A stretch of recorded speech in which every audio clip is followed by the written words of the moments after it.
Oral questions, question orale, l'honorable député de Louis Saint-Laurent. The honourable member for Louis Saint-Laurent.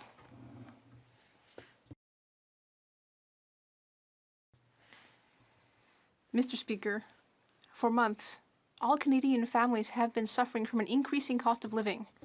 We call that inflation. And unfortunately, Mr. Speaker, things are just getting worse.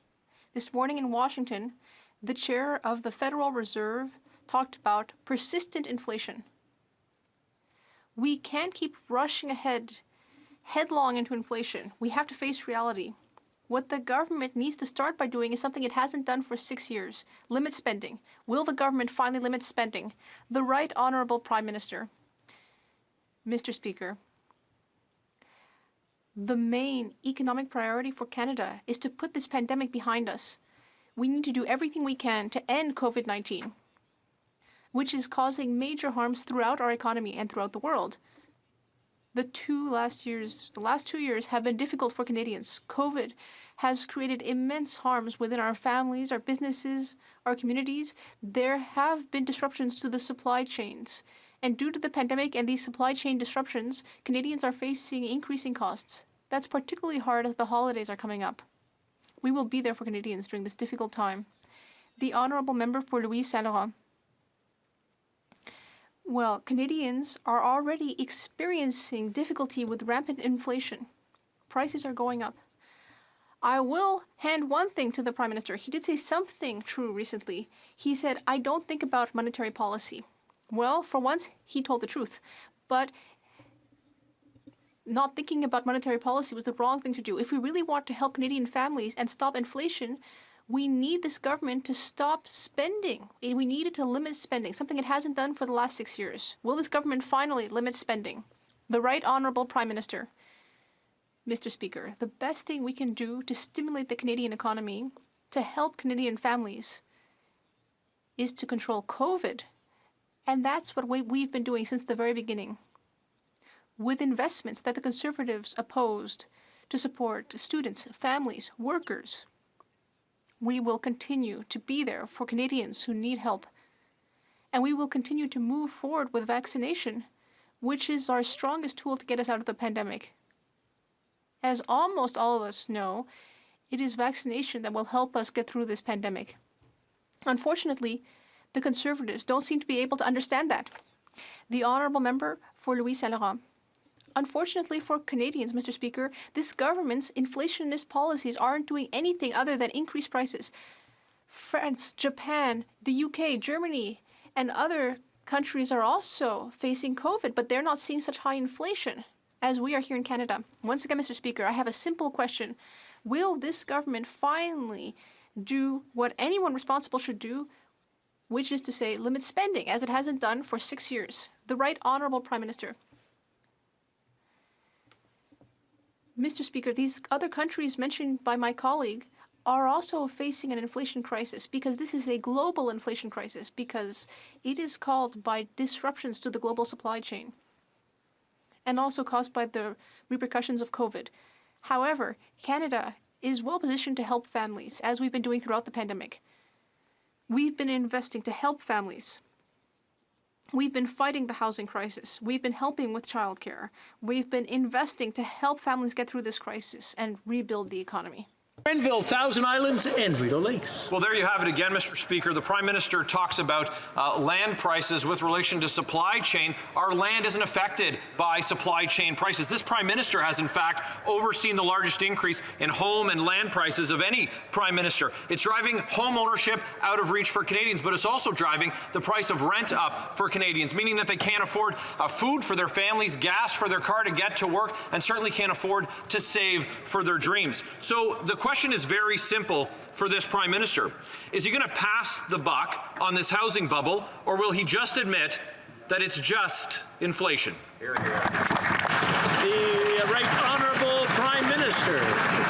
Speaker, yes, supply chains have an important role to play in the global inflationary crisis we're facing right now, but so too does this pandemic we just came through, something the member for Leeds Grenville did not mention at all. We know that this pandemic has had a significant impact on housing prices, on challenges faced by families. That's why priority one on fighting inflation and on growing the economy needs to be ending this pandemic once and for all, something the vast majority of Canadians understand goes through vaccination. Unfortunately, Conservatives don't seem to get that. The honourable member for Leeds Grenville, Thousand Islands and Rideau Lakes. Well, I'm really excited to tell the Prime Minister that the folks who elected this Conservative for Leeds Grenville, Thousand Islands and Rideau Lakes have the highest vaccination rate, not just in this province, but in this country.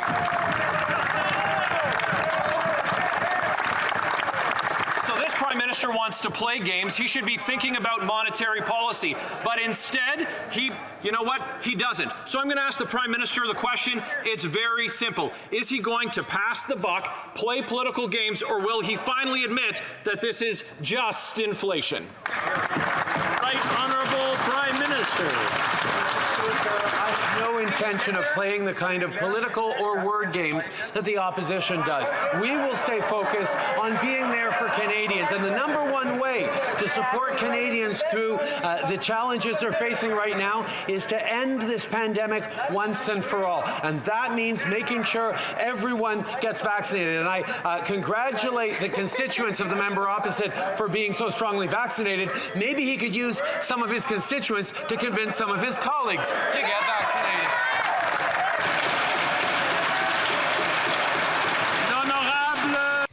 The honourable member for Belleuil-Chambly. Thank you very much, Mr. Speaker. Thank you, Mr. Speaker. On November 18th, the Prime Minister was at the Three Amigos Summit. We could have hoped that between amigos, things would have been open, transparent, and frank.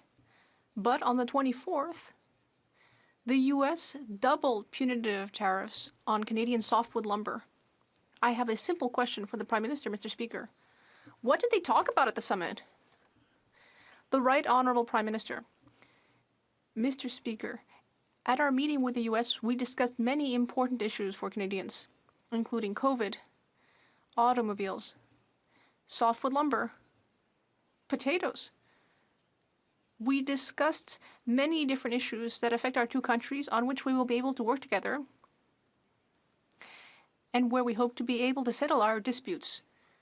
We raised again the issue that unfair tariffs on softwood lumber aren't good either for Canadians or U.S. consumers. So we will keep working hard and fighting for the interest of our forestry industry. The honourable member for Belleuil-Chambly. Very clearly, Mr. Speaker, the Prime Minister is much less good at handling softwood lumber than potatoes. I know that it's hard to trade with a commercial giant. But the U.S. does buy our electricity, our lumber, and our lithium. Canada's weakness on the international stage currently is deplorable. It would clearly be better for Quebec to be able to negotiate alone on the international stage. But for now, will the Canadian Prime Minister ask the U.S. to remove these unfair tariffs? The Right Honourable Prime Minister. Mr. Speaker, these softwood lumber tariffs are unjustified and they hurt consumers and businesses on both sides of the border. The Minister of International Trade raised the issue with the U.S. We will continue to strongly defend our softwood lumber industry and its workers, just as we have been defending our aluminum industry and our steel industry when the U.S. wanted to impose punitive tariffs on those industries. We will always be there to defend Canadians' interests and advance our economic interests. For Burnaby South. Canadians are faced with a housing crisis that is striking hard on all Canadians across the country.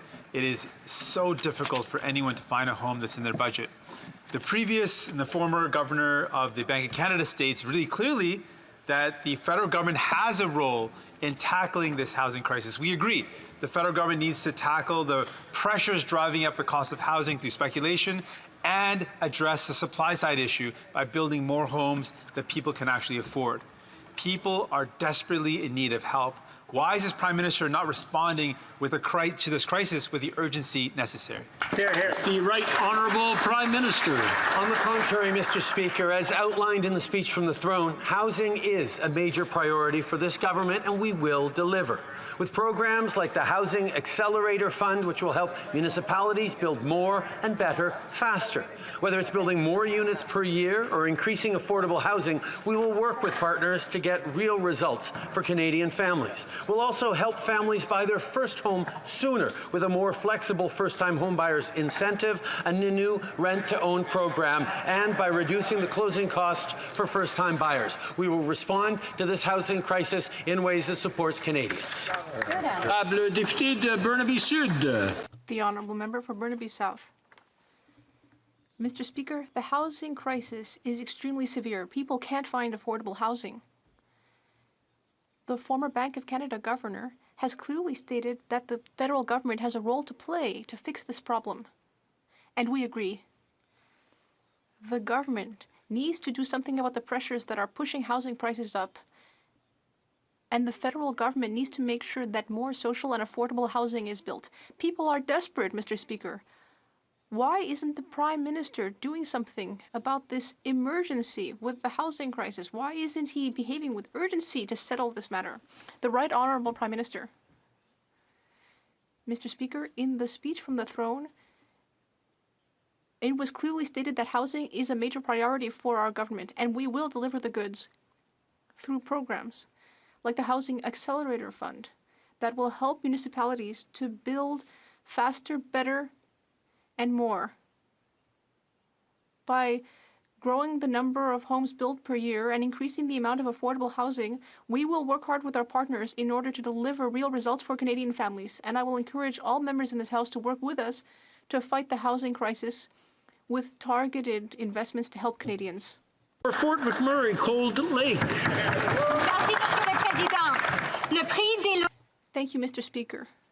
House prices have risen by 22% across Canada since this minister was placed in the finance portfolio, and that is not just due to the pandemic or to the supply chain disruptions, because land prices are also increasing.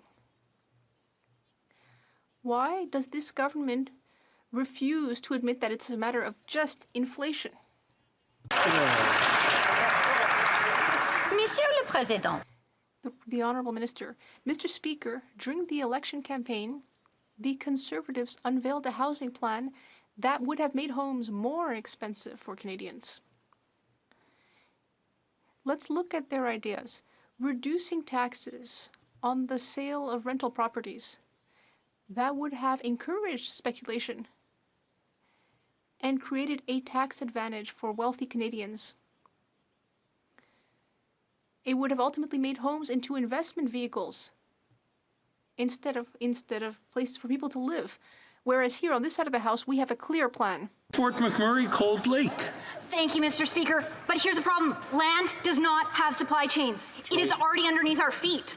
And yet land prices have inflated 20% during a year, driving housing inflation. Other countries had COVID disruptions, yet according to Bloomberg, Canada has the second worst housing bubble, and Toronto and Vancouver are more unaffordable than almost every city on Earth. Unbelievable. Why does Canada have the second worst housing bubble in the world? Is it just inflation? The Honourable Deputy Prime Minister. Election campaign, the Conservatives put forward a housing plan that would have made homes more expensive for Canadians. They proposed a tax giveaway for selling rental properties that would have encouraged speculation and created a financial incentive for wealthy Canadians to turn houses into investment vehicles rather than places to live. Mr. Speaker, politicians in glass houses should not throw stones. Honourable member for Fort McMurray, Cold Lake. Thank you, Mr. Speaker. Here's the challenge. If the only answer is government subsidies and assistance, then they're further distorting the market, which means for every family that you help, you push house prices out of reach for another family. Exactly. They're spending all kinds kinds of money to make housing more expensive for taxpayers and home buyers. Why does Canada, with among the most abundant supply of land in the entire world, have the second worst housing bubble in the world? Is it just inflation? The Honourable Minister. Here are the facts. In our 6 years of being in government, we have spent $4,500 million a year to build more housing in this country for Canadians. What is the Conservative record? $250 million a year, Mr. Speaker. Those are the facts. Secondly, when we introduced the Canada Housing Benefit, I want to hear the answer because it was a good question. I want to hear the answer. Maybe let the Minister, if he can start over right from the beginning, this way we can hear it. Mr. Speaker, here are the facts. In our 6 years in office, for every year that we've been in power, we've spent $4,500 million investing in providing more housing for Canadians. What is their record? $250 million a year, Mr. Speaker. Second, when we've brought in the Canada Housing Benefit to put money directly into the pockets of Canadians so that they can pay their rent, they voted against it. Mr. Speaker, when we've brought in help for co-ops, the best form of housing for middle-class Canadians, they voted against it. Mr. Speaker, when we have put forward rapid housing initiative for cities to build housing, permanent housing solutions for the most vulnerable, they voted against it. The Honourable Member for Carleton. So let's get this straight. When Conservatives were in power, according to him, we spent $250 million on housing, and the average house cost Canadians $450 grand. Now, with them in power, they're spending $27 billion tax dollars, and the average house costs $720 grand. So now housing is not just more expensive for taxpayers, it's more expensive for home buyers. Failing is bad, Mr. Speaker. Failing expensively is even worse. Mr. Speaker, why do we have the second biggest housing bubble in the world? The Honourable Minister. Can see through that partisan rhetoric, Mr. Speaker. Here are the facts. The fact is they invested $0 in co-ops. They downloaded housing costs to municipalities and provinces. The reason we have a housing crisis is because they had no leadership in housing for their time in office. Here's the fact. We brought in federal leadership in housing. We've introduced the National Housing Strategy. We're working more than ever before with municipalities. And we're bringing in a first-time home buyer incentive to make sure that we're turning Canadians into home buyers. The Honourable Member for Carleton. He seems to be bragging that he's the most expensive housing minister in Canadian history. Because not only are Canadians spending more when they buy a house, now they have to pay more on their taxes for the failed programs that this minister and this government put in place to inflate the housing bubble to begin with. Canada has the second biggest housing bubble in the world, behind a tiny island in the South Pacific called New Zealand. Every other country has less housing inflation.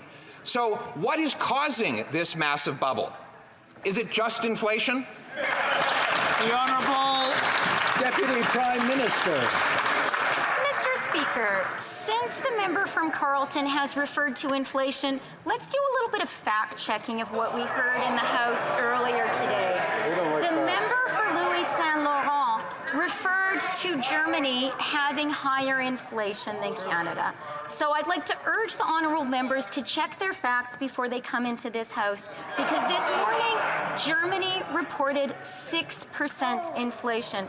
The Eurozone this morning reported 4.9% inflation. Even the leader of the Conservatives has admitted he understands inflation is a global phenomenon. I wish other members of his party would listen to him sometimes. Member for Carleton. Well, listen, maybe the Prime Minister would listen to the Deputy Prime Minister's book, and in that book, she could explain how she has managed to create the second biggest housing bubble in the world. In fact, Vancouver has the second highest home prices on Earth. Toronto is number 5, more expensive than Manhattan, San Francisco, London, England, other places with far less land, far more people and far more money. This is housing inflation that has resulted since this government unleashed a torrent of money printing. So, will this finance minister finally tell us what is causing this housing bubble? Is it just inflation? Honourable Deputy Prime Minister. Mr. Speaker, if the Conservatives really disagree with Stephen Pallot's, appointed by Stephen Harper as Governor of the Bank of Canada, and they really believe that COVID was the time for austerity, it's time for them to come clean with Canadians and talk about what they would have cut. Would they have cut the CERB that supported 9 million Canadians who lost their jobs? Would they have cut the wage subsidy that supported 450,000 employers, keeping 5.3 million hardworking people on the payroll? Or would they have cut CEBA that supported nearly 900,000 businesses? Canadians need to know. That's right. I just want to remind the honourable members that I do have a clock in front and I can tell the time. I appreciate the help that they're trying to give me, but I do have that here. L'honorable député de Repentigny. The honourable member for Repentigny. Mr. Speaker, the fossil energy industry is planning 1,363 new wells drilled in 2022, mostly oil wells.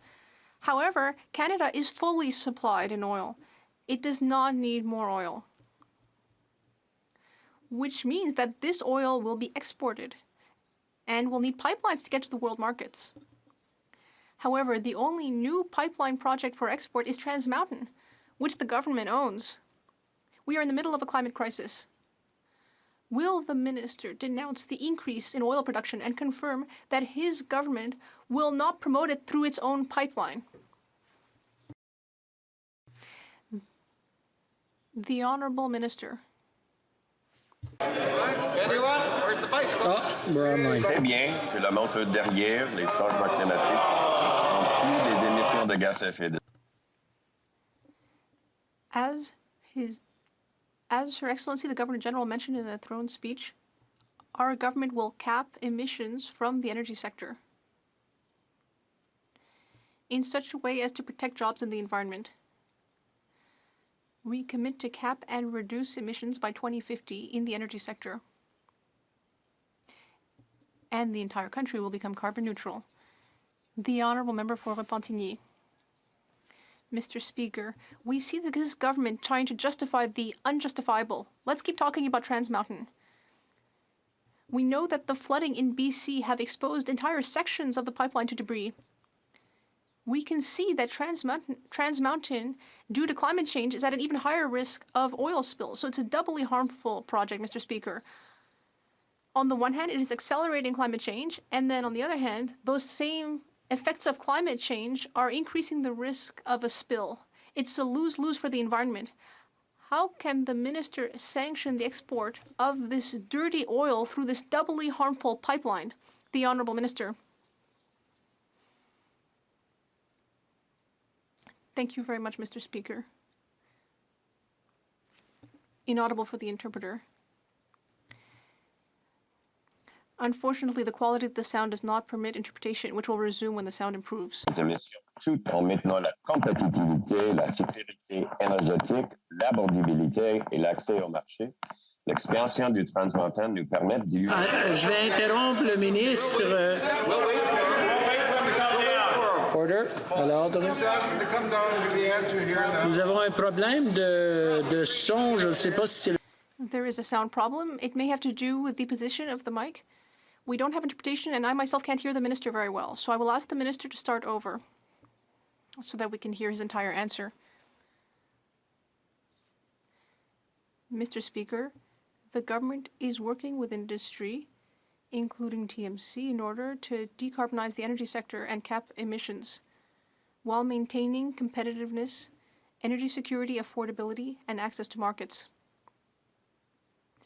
The Trans Mountain expansion enables us to use the resources we have today and the revenue generated to fund green technologies tomorrow. We must work together with all Canadians and all regions of Canada. Honourable Member for South Shore St. Margaret's. Mr. Speaker, historically, Nova Scotia has been excluded from softwood lumber duties and tariffs imposed by the U.S. because any exemption earned in litigation is carried forward to future agreements. These exemptions have always been defended by Canada, until now. Nova Scotia has not received a firm commitment from this government that this exemption will be preserved.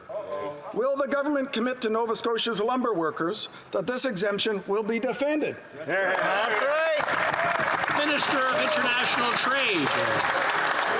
Mr. Speaker, I want to thank the honourable member for that question. We will always defend the interests of the forestry sector and the workers that they employ.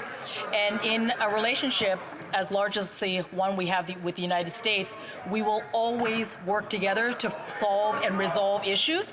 I will be speaking to my counterpart, the U.S. Trade Representative, later this afternoon, but I'm pleased that tomorrow I will lead a Team Canada group that includes members from all sides of this House to Washington to continue our government's advocacy and to stand up for Canadian interests. Well, member for Tobic-Mactaquac. Thank you, Mr. Speaker. Canadians were once again blindsided by the doubling of tariffs on Canadian lumber. This is another example of the Prime Minister failing Canadians and failing Canada's natural resource sector. In my own riding, there are mills that continue to suffer as a result of this Prime Minister's failure on international trade. Historically, New Brunswick has been exempt from these tariffs, and the operators believe that they should still be exempt. When will the Prime Minister get off the backs of Canadian workers, including those in the natural resource and forestry sectors, and stand up for their interest, including those in New Brunswick? Yeah, good point. The Honourable Minister. Mr. Speaker, Canadian softwood lumber is an absolute priority for our federal government. I am looking forward tomorrow to take a Team Canada to Washington, where we will stand up for Canada and we will continue to advocate for Canadian businesses, for the forestry sector, for the workers that they employ. We've done this before. We will continue to do this, standing up for Canadians. The Honourable Member for Prince Albert. Well, thank you, Mr. Speaker. U.S. Trade Representative Kai has been waiting since May to start negotiations on softwood lumber. Yesterday, the Minister of International Trade stated in the House that softwood lumber industry will provide her with a mandate on negotiating with the United States. U.S. tariffs on softwood have been in place since 2015. Mr. Speaker, it's been 6 years. Please don't tell me the minister doesn't yet know what the industry wants. The Honourable Minister. Mr. Speaker, Canada has taken this issue up at CUSMA, at the NAFTA panel, at the WTO. In 2020, it was ruled that Canada indeed was a fair trading partner. We're going to continue to stand up for the rights of Canada's forestry sector and its workers, but I have shared with the U.S. Trade Representative and U.S. interlocutors that of course we would be open to an agreement that will bring predictability and stability. But we're not going to take any agreement. We're going to negotiate an agreement that's a good agreement for Canada. That's right. The Honourable Member for Calgary Nose Hill. The agreement we have for Canada right now under this government is pretty bad. I mean, they doubled the tariff. So given that this minister's most noteworthy trade event that she's been on involved a ice cream parlor in Beijing, can she please let the House know if she intends to give the Americans notice that they intend to litigate under Chapter 10 of CUSMA regarding the tariffs, or if they intend to give notice on any other retaliatory measures and what those are? It's been 6 years. It's time to act. Honourable Minister. We have consistently defended the forestry sector, whether it is at the NAFTA panel, whether it is through CUSMA. I would remind the honourable member that we only have Chapter 10 in CUSMA because we preserve that dispute settlement mechanism in CUSMA. We will fight for Canadian businesses, the softwood lumber industry. We've done a pretty good job in the work that defending steel and aluminum tariffs. We're going to continue standing up for the sector and industries all across the country. Member for Edmonton Strathcona. Mr. Speaker, Canadians are outraged by the Liberal government's failure to protect our allies and the women, religious minorities, and people who are most vulnerable in Afghanistan. Experts have stated that Afghanistan is now amongst the world's worst humanitarian crises. 23 million Afghans are at risk of starving. But the UN World Food Programme has said the government's response has been like a drop in the ocean. Will this minister act with the urgency and scale required to prevent a humanitarian disaster in Afghanistan? The Honourable Minister of International Development. Mr. Speaker, we are very concerned about the escalating humanitarian crisis in Afghanistan. As winter approaches, it is critical that the international community works collectively to meet the needs of vulnerable Afghans. Canada continues to collaborate with allies and others in the region to address the humanitarian crisis. And in fact, I was just on the phone call with the Special Representative, Deborah Lyons, today to look at the next steps of what the international community can do. Thank you. The Honourable Member for South Okanagan West Kootenay. Mr. Speaker, I recently spoke to the Mayor of Princeton, whose community of 2,800 suffered damage when the Tulameen River overflowed. He's deeply concerned that his community won't be able to rebuild under traditional disaster funding, which forces municipalities to pay 20%. A $10 million restoration would cost Princeton $2 million, a bill they would struggle to repay. The impacts of the climate crisis are getting worse every day. So will this government help small communities by waiving or reducing this requirement? The Honourable Minister. Mr. Speaker, I'd like to thank the member for this very important question. And just last week, the Prime Minister and I traveled to British Columbia, and we visited with many of the impacted communities, and it's very clear that there's going to require an extraordinary effort to recover and to rebuild from the devastating flooding that has taken place in British Columbia. Mr. Speaker, we have announced that we are forming a joint committee working with both the provincial and federal governments, but also bringing Indigenous leadership to the table, and communication and coordination with those municipal leaders is going to be a critical part of our response. Mr. Speaker, we know that there's a great deal of work to do, and we are prepared to be there for the people of British Columbia as they recover and rebuild from these devastating floods. Honourable Member for Halifax West. Thank you very much, Mr. Speaker. On the doorsteps in Halifax West, I heard loud and clear that housing was a pressing issue for my constituents. Selon les chiffres de la société. According to Canadian real estate statistics, the cost of housing increased about 20% in Nova Scotia over the last year.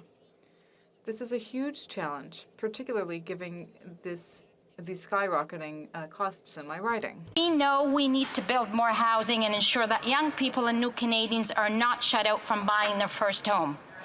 Can the Minister of Housing and Diversity and Inclusion update the House on the government's plan to add to our housing stock, maintain affordability, and unlock home ownership? The Honourable Minister of Housing. Mr. Speaker, I want to thank my colleague, the member for Halifax West, for her question, and I also want to congratulate her on her election. Struggle to find a safe and affordable place to call home. That is why we're introducing an ambitious plan to make housing even more affordable. We will introduce a $4 billion housing accelerator fund, enhance the first-time homebuyer incentive, and introduce a groundbreaking and innovative rent-to-own program that will turn Canadian renters into homeowners. Merci, Monsieur le Président. Thank you, Mr. Speaker. The Honourable Member for Charlebourg-Haute-Saint-Charles. Mr. Speaker, a wave of deadly violence in Montreal has claimed the lives of a number of teenagers in the last week. The Premier of Quebec and the Minister of Public Safety in Quebec are demanding that this Liberal government take responsibility. For years, we've been trying to convince this Prime Minister that violent murders are committed by street gangs and organized crimes, not by law-abiding people. But he's been attacking farmers and sports shooters. When will he take action against the real cause of this violence? The Honourable Minister of Public Safety. Mr. Speaker, we've taken significant measures to fight gun violence. We've made investments to improve investigation capacity. We've set up a working group with the U.S., work that we moved forward on last week when I had the opportunity to have constructive conversations with my American counterpart, and we're going to be working together with the government of Quebec to work on this issue. The Honourable Member for Charlebourg-Haute-Saint-Charles. Mr. Speaker, I'd like the Minister of Public Safety today to confirm that the problem in Canada today is a problem of illegal arms crossing the country, crossing the border into the country. It's not sport shooters and farmers who are law-abiding gun owners. I'd like to hear the Minister confirm that. The Honourable Minister. Mr. Speaker, there are a lot of challenges in this file. That's why our government took concrete steps to work on it. We're continuing to find and implement concrete solutions, like, for example, a ban on military-style weapons and improved security at the border. For example, we've made investments to create spaces within our communities to work on prevention. And we will continue on that path. Thank you. Member for Barrie Innisfil. In a radio interview with CBC Calgary on Friday morning, the member from Calgary Skyview suggested he and his team are under investigation by the Commissioner of Elections Canada for stealing campaign literature from Conservative candidate Jag Sahota. His reference to the team being investigated is new information that suggests there was an organized effort on the part of his campaign team to engage in widespread stealing of Sahota's campaign material. Simple question to the Prime Minister. If the member from Calgary Skyview is found guilty, will the Prime Minister remove him from caucus? Honourable Government House Leader. Mr. Speaker, the member has apologized. He's fully cooperating with Elections Canada. As it goes through his process, that process will continue. Member for Barrie Innisfil. It's really a simple answer, Mr. Speaker, and that answer should be yes. But again, we see the hypocrisy of the Prime Minister operating on a different set of rules. Jody Wilson-Raybould was booted from caucus for not wanting to interfere in a criminal prosecution, yet by his own admission and compelling video evidence showing the member from Calgary Skyview stealing the campaign material and replacing it with false information, he gets to stay in caucus. So I ask again, will the member from Calgary Skyview be removed from caucus if he's found guilty? The Honourable Government House Leader. Mr. Speaker, as I indicated, the member has apologized. He's working with Elections Canada as it moves through its process. It's incredibly important as these processes work their way forward that they be allowed to do so, Mr. Speaker, and obviously the member will be continuing to cooperate with that process. The Honourable Member for Rivière-du-Nord. Mr. Speaker, we all share responsibility to act against the shootings that are afflicting Montreal. That's why, yesterday, my colleague, the public safety critic, proposed the creation of a joint squad to fight gun trafficking. However, in response to my colleague's outreached hand, the minister instead used the opportunity to make a partisan attack. Is that a responsible approach, Mr. Speaker? Our young people are being killed in the streets of Montreal, in the Prime Minister's riding, Mr. Speaker, in broad daylight. Will the minister finally acknowledge our attempt to work together here? The Honourable Minister for Public Safety. Mr. Speaker, I want to start by saying that my heart goes out to the family and friends of Thomas Trudel and all of the families who have lost loved ones to gun violence. We remain focused on this issue. We've promised to invest at least $1 billion to help the provinces and municipalities to ban handguns. And absolutely, I'm always ready to work together with my colleagues across the way. Thank you. The Honourable Member for Avignon-Lamitis-Matane-Matapédia. Mr. Speaker, in spite of all the measures that the ministers mentioned, the reality is that illegal weapons are continuing to circulate in the streets of Montreal. That's the reality on the ground. The minister can't say that his government is doing everything it can to fight gun trafficking at the borders, just as I've never said that it's not doing anything at all. But his government must do more. That's the reality. And he can count on our support. This is not a partisan issue. It's a public safety issue. So what's stopping him from accepting our proposal and creating a joint border arms squad? The Honourable Minister. Mr. Speaker, here are the facts. To fight illegal weapons, we invested $125 million. In addition, we transferred $46 million to the province of Quebec. As I already said, we are continuing to work very closely with the United States and the government of Quebec, and my door is always open to anyone who wants to work together on this issue. Thank you. The Honourable Member for Langley-Aldergrove. Mr. Speaker, about a month ago, Mayor Braun invited the members of Parliament whose ridings touch his city of Abbotsford to a meeting to talk about the aging Sumas Prairie diking system. He explained that the cost of repair would be about $500 million, but the economic impact of a breach of those dikes would be devastating, measured in the billions. Mr. Speaker, about 2 weeks ago, the nightmare came to pass. Can the Minister for Emergency Preparedness tell us what the plan is to make sure that this never happens again? For emergency preparedness. Thank you, Member Opposite, for what is a very important question. And just last Friday, I went and visited again with Mayor Braun, along with the Prime Minister, and we heard firsthand the problems that they have had. They acknowledged at the time, as did the Premier of British Columbia, that many years ago, the responsibility for maintaining those dikes was downloaded to the municipalities, and they did not have the capacity to do it. We have made a commitment to British Columbia and to the people impacted by these floods that we will be there for them during the rebuild, and to ensure that we are adaptive and create a greater resiliency for those communities by ensuring that we rebuild in a way which is respectful of the impact that so many of these climate-related events are having on that community. Member for Abbotsford. Well, the Prime Minister announced that the government would match flood relief donations only for the Red Cross. Yet local agencies with actual boots on the ground who are helping displaced families have been denied matching funding. The Salvation Army, Mennonite Central Committee, Archway, and churches are feeding and housing victims and cleaning up the mess left behind by the floods. Yet none will receive matching funding. Why? And will the Prime Minister now commit to matching funds for all qualified agencies that are helping out the flood victims? All the Minister.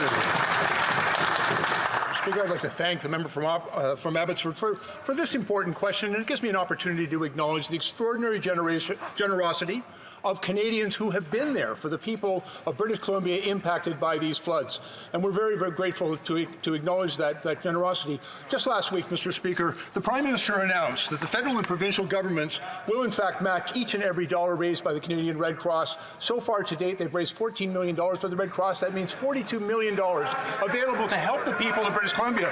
Mr. Speaker, the funding will be used by the Canadian Red Cross to support evacuated families. They've done it before for us in Lytton, in Fort McMurray. They're an organization that is well positioned in order to provide meet the needs. The honourable member for Mission Matsky Fraser Canyon. Mr. Speaker, twice in as many weeks, my constituents in the Fraser Valley and the Fraser Canyon are impacted by widespread flooding. Washed out highways, flooded fields, and swamp barns have impacted agricultural production, and Canadians are incurring huge losses across the board. Food security and our livelihood depend on federal support. Can the minister responsible for Pacific economic development please outline the concrete actions this new agency will take to support the reconstruction of BC roads, dike infrastructure, and other critical infrastructure? Well, Minister. Thank you very much, Mr. Speaker. And I know this is a question very much on the minds of people impacted by these floods. And it's why we have established with the British Columbia government a joint committee in order to make sure that all of the ministers whose portfolios have been impacted by these devastating floods are at the table and working collaboratively together. And it also gives us an opportunity to recognize the importance of engaging with Indigenous leadership on these important discussions as well. Mr. Speaker, we will ensure that all orders of government and Indigenous leadership come to the table in order to make sure that we provide the support and assistance that British Columbians need as they rebuild and recover from these devastated floods. The Honourable Member for Longueuil, Charlemagne.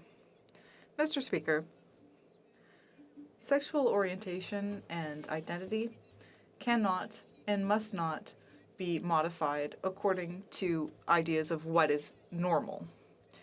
Can the Minister of Justice tell this House why banning the cruel and degrading practice of conversion therapy must be abolished as a priority by this government? Thank you. The Honourable Minister of Justice. Mr. Speaker, I want to thank the member for Longueuil-Charlemagne for the question. She's absolutely right. Many survivors have described this heartbreaking process to us and the terrible consequences it has had on their physical and mental health. I hope all members of this House will agree. No Canadian should be subject to torture in order to change who they are or who they love. That's why we've tabled a bill to ban conversion therapy.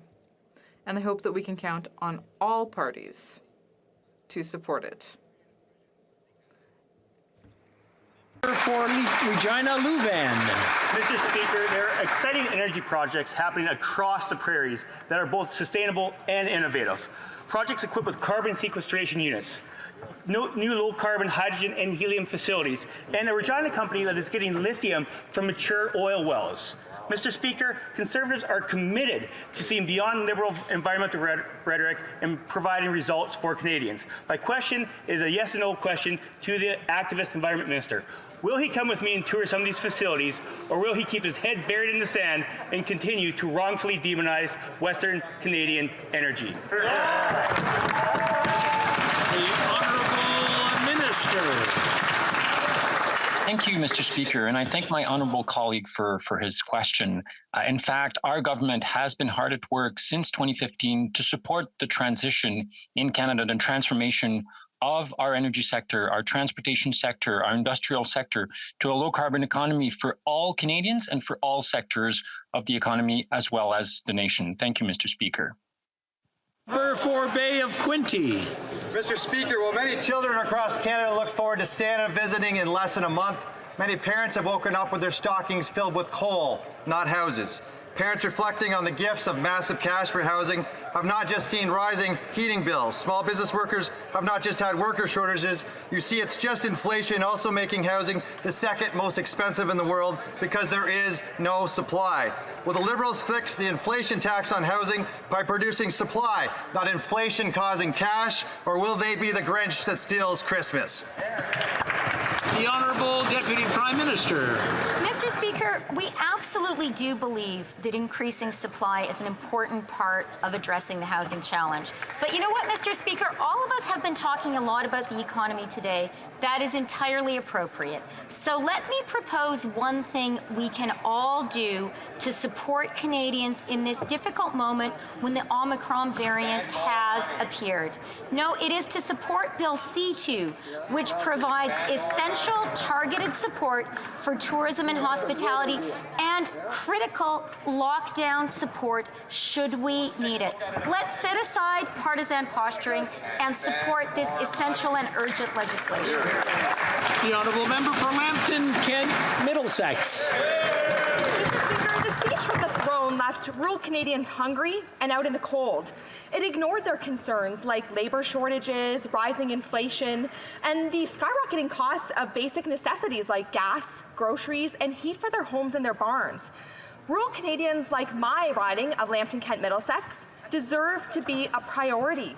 Mr. Speaker, why is the Liberal government always ignoring and leaving rural Canadians behind? Great. The Honourable Minister. In the House and the 44th Parliament, I'd like to congratulate you and your seat, all my colleagues here, and of course the members of the Long Range Mountains for electing me the third time. And I'd like to congratulate my colleague opposite in her new role.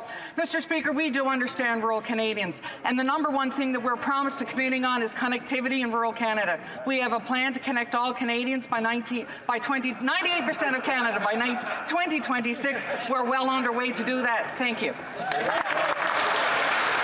The Honourable Member for Brampton South. Mr. Speaker, to commemorate the 100th anniversary of the discovery of insulin in Canada, we raised the World Diabetes Day flag in Brampton to raise awareness. In June, the House passed Bill C-237, which will lead to a national diabetes strategy.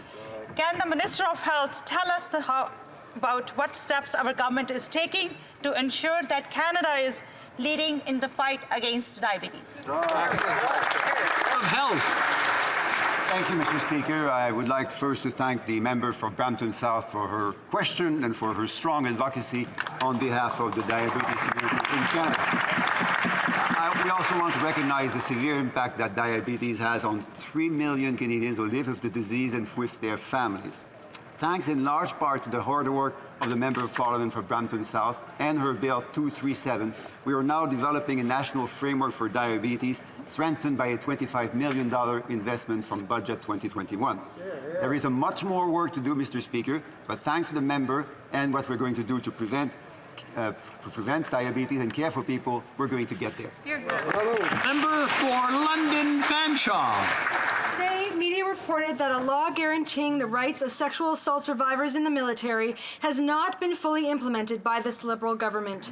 For 6 years, this government has ignored the Deschamps report, which outlined concrete actions to fix the toxic culture in the armed forces. In that time, thousands of service people reported sexual misconduct. How many more people will have to be abused before this government acts? Will the Prime Minister commit to implementing all the Deschamps report recommendations by the end of next year? The Honourable Minister of Defence. I thank the honourable member for that question, and I want to say, first off, that our government takes all allegations of sexual misconduct very seriously. The Canadian Armed Forces must be an institution where all individuals feel safe, respected, and protected. As the member opposite knows, I accepted the recommendation, interim basis recommendation of Madam Justice Arbour on November 4th to transfer cases from the military justice system to the civil justice system. We are preparing the groundwork to accept the recommendations of Madam Justice Arbour when she provides them to us next year. Thank you. Excellent. The Honourable Member for Spadina, Fort York. Thank you, Mr. Speaker. My question is to the Minister of Canadian Heritage. In my riding of Spadina, Fort York, people have raised concerns about the rise of racism in our community. They're worried about the violence and harassment that they're witnessing online and in person. And as a member of the BIPOC community, as someone of Asian heritage, anti-Asian hate is a sad reality. Many of my neighbors in Spadina, Fort York also know this far too well. That's unacceptable. But whether it's anti-Asian racism, anti-Semitism, Islamophobia, or any form of hate, hate is hate.